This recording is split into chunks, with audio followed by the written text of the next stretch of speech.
Po videách o vstupnom poplatku a manažerskom poplatku pri ETF je tu posledné video o zvyšných dvoch menších poplatkoch. Jedným z nich je výkonnostný poplatok tzv. Performance fee. Tento poplatok sa pohybuje na úrovni približne 10% zo zisku. Počíta sa vtedy, ak fond dosiahne naštandardný výnos pre investora. Počíta sa z najvyššej historickej dosiahnutej hodnoty investície v čase, tzv. all-time high. Napríklad, ak máte hodnotu účtu 10 000 eur a ak bol výnos v roku 12% a predtým bola najvyššia hranica výnosu 11%, tak sa výkonnostný poplatok počíta ako 10% z rozdielu zo zisku. V preklade teda 10% z 1%, čiže performance fee 0,1%, čo znamená, že je výkonnostný poplatok z 10 000 eur presne 10 eur. Ak ETF fond v danom roku nepriniesol najvyšší dosiahnutý bod, poplatok sa neúčtuje, aby sa zabránilo opakovanému poplatku za ten istý výkon fondu. Tento poplatok majú často pri ETF fondu banky a čoraz viacej stráca význam.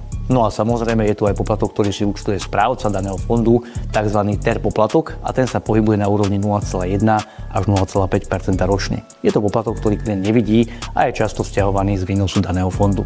Tento typ poplatok majú všetky ETF fondy.